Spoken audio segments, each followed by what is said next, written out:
Você acompanha o nosso canal. Estamos dando hoje prosseguimento aí à análise do pacote anticrime apresentado pelo Ministério da Justiça, né? O ministro Moro já o encaminhou ao Congresso Nacional e nós vamos hoje fazer aí uma breve análise do Instituto da Plea Bargain. Nesse primeiro vídeo vamos delimitar o que é a Plea Bargain, como ela é utilizada lá nos Estados Unidos, que é o seu país de origem. Antes de começarmos aí essa análise, quero convidar você, se é a primeira vez que está assistindo o vídeo aqui do nosso canal, a se inscrever e caso você goste desse vídeo, né, a dar o seu joinha lá, o seu like, né, de que gostou bastante do nosso conteúdo. Bom, plea bargain, essa é uma das alterações no Código de Processo Penal que o pacote do ministro Moro introduz e é um termo em inglês. Bom, primeiro vamos dizer aqui o que seria uma tradução desse termo. Bom, bargain, em inglês, significa barganha, né, uma pechincha, uma negociação. E o plea significa, é uma expressão que é muito utilizada dentro do processo penal norte-americano, né, no momento em que o acusado ele se declara inocente ou ele reconhece a sua culpa. Então seria uma tradução seria declaração, alegação. Então, plea bargain seria, a grosso modo, uma tradução difícil, seria uma declaração fundada numa negociação, numa barganha. Bom, o plea bargain ele é utilizado, né, pelo direito norte-americano e também em alguns países europeus. Aliás, nos Estados Unidos ele é utilizado em larga medida, sendo que os números mostram que cerca de 85 a 90% dos processos penais, eles são resolvidos pela adoção do plea bargain.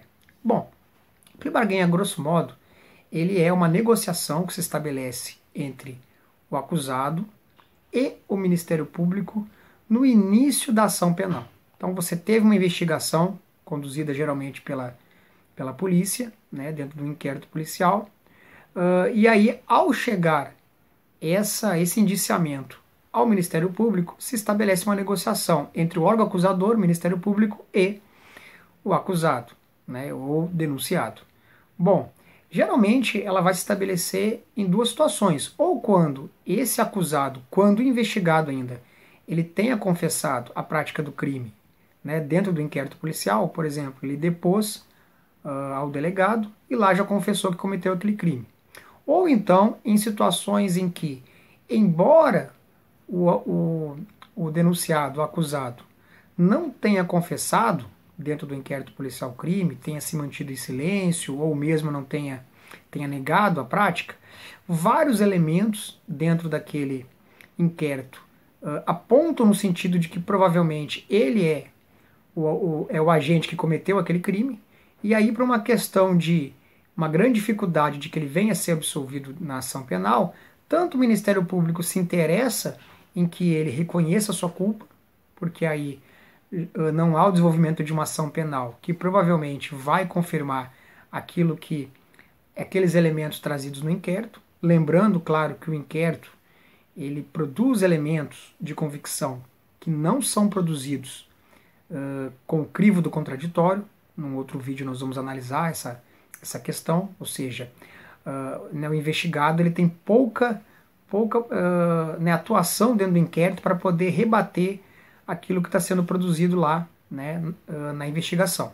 Bom, então, e em troca disso, o acusado, o denunciado, sentindo que dificilmente vai ser absolvido, ele confessa o crime, mas em troca de uma pena menor. Então, para o órgão acusador, ele ganha de não ter uma ação penal que vai se desenvolver, né, que vai ter produção de prova, defesa, audiência e depois uma sentença do juiz para confirmar aquilo que na visão do Ministério Público é o que vai acontecer, que é a condenação daquele acusado.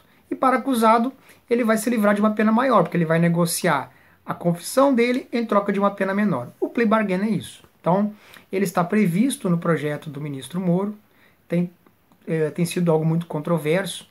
Dois juristas eminentes aí, um constitucionalista que é o Lênio Streck, tem escrito de forma contundente contra essa alteração aí prevista no pacote do ministro Moro, e também o professor da PUC do Rio Grande do Sul, o Auri Lopes Júnior, que é um processualista penal, também tem escrito alguns textos aí contundentes contra o plea bargain. No próximo vídeo a gente vai analisar essas críticas, vamos verificar se o plea bargain é compatível com o nosso sistema constitucional e em que medida ele será adotado caso o Congresso aprove o projeto. Até lá, grande abraço.